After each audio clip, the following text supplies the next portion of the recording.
Hi, I'm Erica. And I'm Jason. And we have been living in our tiny house for about 2.5 years.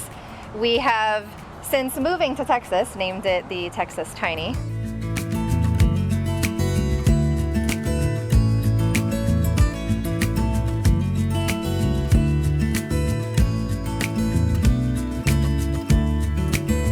Welcome to the inside of our house. We actually built this together. It took about 9 months. I can't take too much of the credit for the actual building, but I did do most of the designing.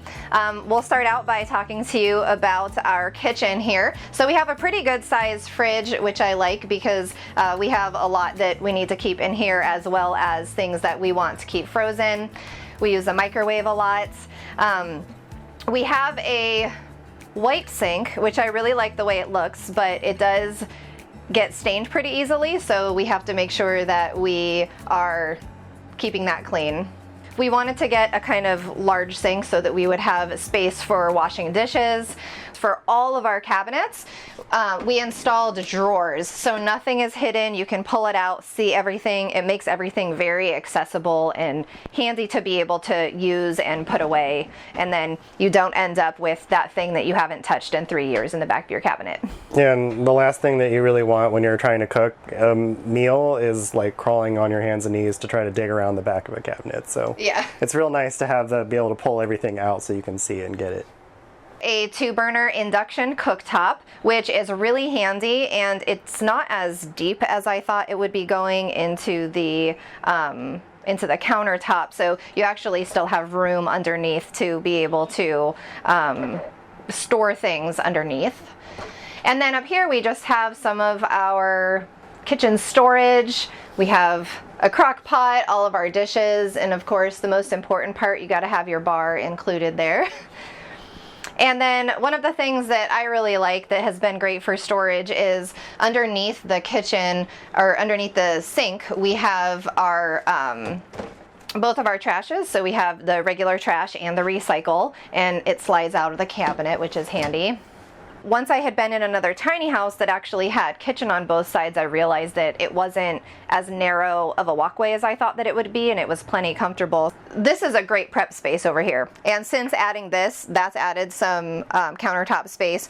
We did find that it was a little inconvenient over here. We didn't have the space that we wanted right by the stove, and so we actually just put in an extra flip-up tabletop. If you're cooking eggs or whatever and you want to set some things off to the side, that you can do that. It was really difficult trying to figure out where we were going to put the dehumidifier, and then Jason had the idea to build a shelf up over the refrigerator, which was handy in multiple ways. So it allowed us to be able to keep the dehumidifier kind of up out of the way instead of in a storage loft, but then also we're able to use the gravity drain so that we don't have to empty the water out of the bucket. We've kind of arrived at a compromise, having baskets where we have kind of the clutter not available visually, but still kind of keeping that open feeling with the open shelving. We have this cart that rolls that can function as additional space when I'm over here, and it moves really easily, which is nice. One of the things that I'm really glad that we did is had a place to hang our coats. I wouldn't want to have to keep this somewhere else, like have to access them from the closet all of the time, so that's been handy.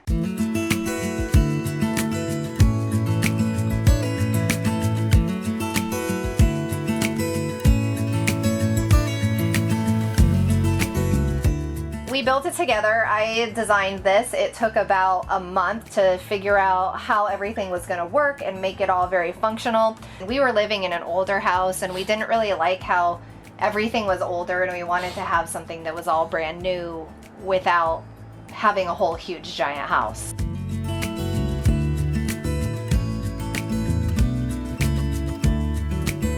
I've seen a lot of tiny houses that don't have a dining table, but for us, we use our laptops, we want to eat together, so having that actual table is really necessary. Then over here we have storage and stairs for going up into our lounge area, which we'll show you in a little bit. We do have 2 dogs, and so we keep their food over here with each of their bowls, and then we have a little bit of extra room for storage on top of the wheel well, which you want to make use of that space because it's almost like a little shelf area that you can use. Really making use of vertical space. So you see I just have a command hook here. I can keep my work bag. My work bag is out of the way. This is our couch. It's about the size of a twin bed, so big enough if somebody wanted to sleep on it, although we just mostly use it for lounging. And then we have all drawer storage underneath, which is handy, and also the storage above the couch. So this is a pretty comfortable area for relaxing. Color is something I don't see often in a lot of tiny houses, especially the newer ones. It's very much just white walls and dark accents. We have like kind of under cabinet lighting here for nighttime movie watching where it's kind of real dim. The ceiling fan is our main lighting for the whole house. Jason actually found this, it's a fireplace mount TV, which has been perfect for the setup that we have here, because you don't want to be looking at your TV way up high when you're sitting on the couch over here, and so it pulls down much closer to eye level.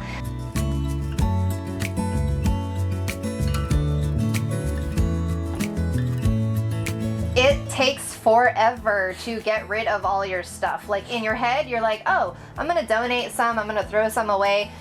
With this build and getting rid of stuff in our house, we had 2 10 cubic yard dumpsters that we filled with debris and junk. Like, never again do I want to live in a 1,500 square foot house ever.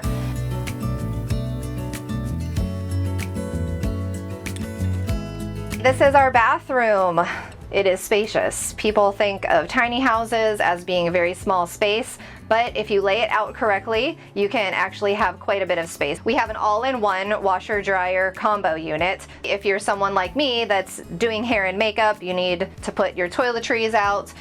You can have a small sink, and then you still have all of that countertop space. And I like to hang dry a lot of my shirts. So up here, we put a rod in so that I can put all of my shirts out there, and they're kind of out of the way. Toiletries and towels and vacuum cleaner, and so we actually did this bump out from the bathroom so that we could have all of this storage without it taking up space inside of the house. We ended up putting in an RV toilet, which I really like because I didn't want to be using a lot of water, and this uses very, very minimal water. We did this small shower, and with the round basin, this gives you more floor space, fits into the corner very nicely. We just use a clear curtain liner so that when you're in the shower, you can see through, and it lets a lot of the light in. So it's a pretty comfortable area to shower. We are actually able to keep the dog's water dish in here, so when it splashes out, it just goes right into the drain.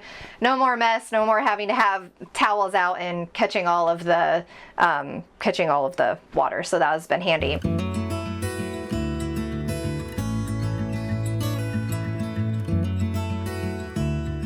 You learn more about yourself being in this space because you have to, you just kind of have to do your life a little bit differently, but after over 2 years of living in this house, we don't really have any desire to have a big house. I think the only thing that we miss about having the larger space is being able to host more people. A lot of people think that it's weird living in an RV park and like maybe that's going to be trashy or just old retired people or something, but honestly, it's been really great. We have a very diverse community here. So this is our lounge area as well as storage. So as a hobby, I do belly dance, which requires a lot of costuming that we didn't have room for elsewhere in the house. And then we also have a chair up here so that we have kind of a separate lounge area if one of us is reading or wants to listen to some music and can come up here. Over here, we have a screen that actually Jason made that you can cover the whole opening of the loft so that when someone is up here, you can kind of feel like you're in a separate space. That's the thing that I think is important in a tiny house. When you live with someone else, you want to be able to have an area that feels like it's a different area without being a whole separate room. All right, so here is our bedroom and our closet underneath. I have room for hanging clothes. I can fold things. I have room for shoes. I hang jewelry up over here. I think it's a better idea to do stairs, but we don't have the room for it. So for now, we just have a ladder, and our ladder slides back and forth. So Jason and I actually share the closet space, so then he can access this side, and then whenever we're wanting to clean, we can flip the ladder up and have this open floor space. We didn't want to have the crowded loft space because you spend a lot of time in the bedroom, and when you wake up in the morning, maybe you're not ready to get out of bed and you want to sit up comfortably, and we wanted the headroom and the openness. It allows you to have a larger window so that you can let in some more light.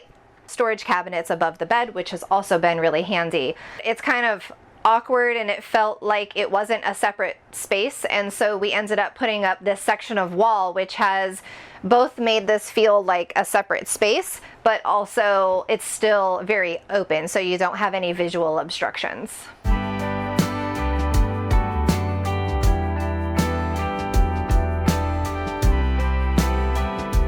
You live in an area where you can spend a lot of time outside. Having a deck is a really great addition. But we built kind of this L sofa that we can't fit on the inside, on the outside. So actually, if we have a lot of friends, we can have like 5 or 6 people outside. This is a 10 by 10 offset umbrella that we can actually open up that covers the whole deck. This is where I do my cooking. Especially if I'm cooking seafood, because I don't want to make the inside of the house smell like fish for like 39 hours or something like that. So this is our tongue box where we keep our propane. We have 2 propane tanks. We have this hatch built into the side of the house, and everyone needs a place to keep their tools, especially if you're gonna build your own house. You're gonna accumulate a lot of tools. We also installed a gutter on the front of our house, so we have a single sloped roof. So we only have to have a gutter on the one side of the house, which comes over here to our rain catchment. When the barrel gets full, it still comes out the downspout here, which we're on kind of gravelly ground, so I don't really have to kick it out too far from the house. But we do collect, I think this is a 35 or 40 gallon rain barrel. So we use this water to water our lawn or our outdoor plants. We're only in our 30s and we don't have a mortgage because we built this with materials we bought with cash. And we just, we rent this spot, but we otherwise don't have a lot of debt, which has put us in a really good position that not a lot of people our age are in.